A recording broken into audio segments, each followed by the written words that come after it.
base nisso, tomo a liberdade de iniciar a minha intervenção com um pouco de história recente, acompanhada de memória efetiva.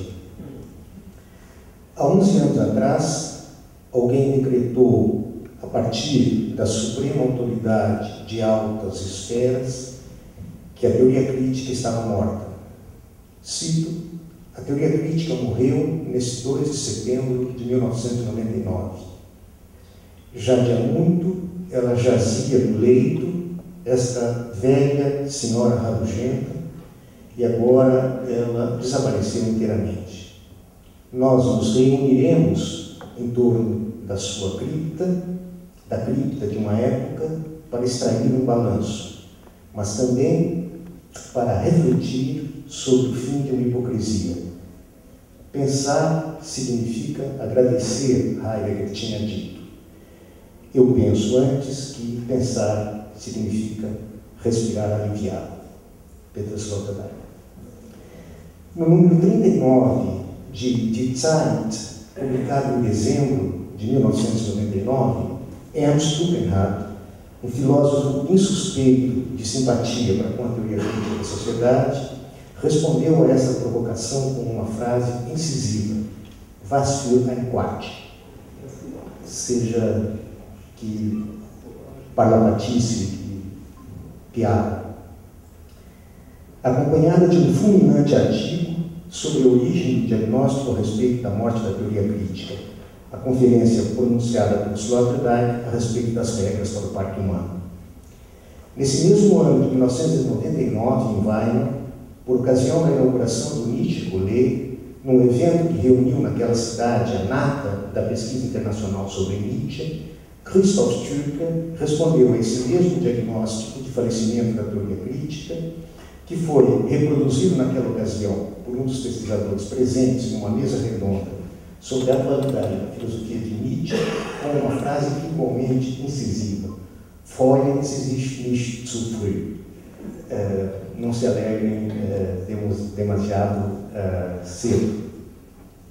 Já bem antes disso, mas sobretudo desde então, a obra filosófica de Christoph Türke tem sido, a meu ver, um vivo testemunho de vitalidade e relevância da teoria crítica em nossos dias, a tal ponto que sinto-me autorizado a reproduzir aqui uma constatação feita por um intelectual alemão contemporâneo, também ele suspeito de simpatias com relação à Escola de Frankfurt, de acordo com a qual, aspas, a teoria crítica transferiu-se hoje para Lüneburg.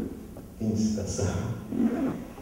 Em livros como Sociedade Excitada, Fundamentalismo, Nihilismo Mascarado, da Marca de Caim ao Código Genético e Filosofia do Sonho, demonstra-se que a obra filosófica de Christoph Türke se inscreve como uma contribuição decisiva para a teoria social contemporânea, realizando com maestria o propósito original de levar a cabo um programa interdisciplinar de pesquisa filosófica e científica que transita pelas várias esferas da cultura, da economia à arte, da religião à ciência, da filosofia à educação, lições teóricas da psicanálise, para a filosofia da cultura, que vê no sonho, para citar apenas um caso, o processo primário do pensamento e, em certo sentido, um elemento essencial e dinâmico de todo o processo cultural.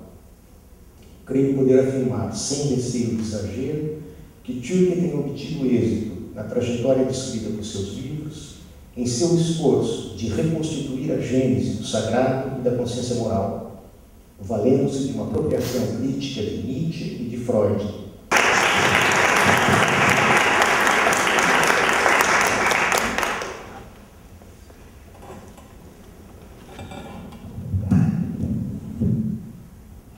Boa noite. Primeiramente, queria agradecer muitíssimo o convite do Instituto Goethe, da oportunidade que o professor Antônio Zuin me proporcionou de estar aqui com vocês. Agradecer ao diretor, ao Eduardo Soares e a presença de todos vocês aqui. também sou um grande admirador da pesquisa do professor Oswaldo Giacóia sobre Nietzsche. Então, para mim, é uma satisfação estar aqui e, finalmente, estar mais uma vez ao lado do meu querido professor.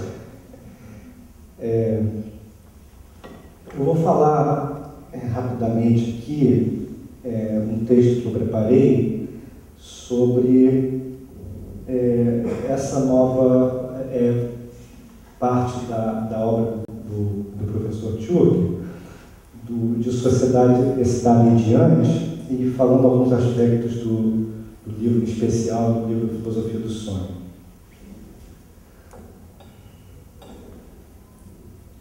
Depois do aparecimento de filósofos como Karl Marx e Theodor Adorno, que reuniam a formação, integridade e audácia para formular uma crítica contundente de sua época, é comum ouvirmos o impotente lamento de que não há pensadores vivos com estofo, fundamentação, abrangência e radicalidade semelhantes. A outra hipótese, que serve como oposto equivalente, é afirmar que o pessimismo de Adorno era equivocado e o novo espírito da época exige que se abra os olhos para belos horizontes que a má vontade da filosofia não alcançaram. Está errado. Conforme a sentença de Brecht, etwas fehlt. Precisou aparecer o 11 de setembro, o governo Bush e a crise da Bolsa para que se evidenciasse o fracasso do liberalismo, o que motiva agora uma nova onda socialista não menos problemática do que a antiga, dando a impressão de que estamos andando em círculos. Contudo, o livro do filósofo alemão Christoph Tchurk é, ao meu ver, uma resposta da teoria crítica à altura dos terríveis desafios recentes, não só nos termos de sua superfície atual, antes na sedimentação de sua história. Num crescendo que se intensificou e se estabeleceu nos anos 80, a propaganda se tornou o padrão de comunicação de efeito mais forte. Tomando para si as potencialidades da fotografia, ela põe em ação um imperativo: olhe para cá, que serve a outro imperativo: compre-me. E se difunde de tal modo no tecido social que se transforma na ação comunicativa por excelência. Todas as instâncias da sociedade devem se comportar como propaganda para fazer sensação, principalmente jornalismo, política e entretenimento. Quando a lógica da reprodução e da apreensão de qualquer instante fixado pela fotografia penetra o cotidiano com revistas e televisão, o sujeito se acostuma de tal forma com uma torrente de estímulos cotidiana que vai paulatinamente perdendo a sensibilidade para o que não se anuncia, para o que não prende o olhar. O livro prova o quanto o estado de coisas atual reconfigura o entendimento da história e mesmo da pré-história. Aqui eu estou falando do livro Sociedade e Estado. Inclusive, a partir daí, o autor sente a necessidade de especular sobre a pré-história, desdobrando o conceito de naturalista de Adorno, bem como em conjunção com este último, o de arqueologia da alma de Freud. A edição separou-se do espaço sagrado e com isso formou a linguagem. Ao longo de incontáveis gerações, a repetição, a proteção contra estímulos e o tempo para parar e refletir resultaram em cultura e conhecimento. Isso, o livro Filosofia do Sonho faz um longo itinerário dentro dessa trajetória. Eventos extraordinários, constantes e ininterruptos, serviu como estopim da comoção pública, do teatro político para o mundo, cuja massa de excitação sempre luta pela atenção da maioria. Porém, para entender a sensação como paradigma da sociedade, é necessário examinar a história de outro conceito bem moderno, o vício. No contexto da exploração dos trabalhadores na aurora da Revolução Industrial, percebe-se o nascimento da bebida destilada e do uso exagerado dela pelos operários como modo de suportar uma vida miserável, levando a taverna a competir com a missa.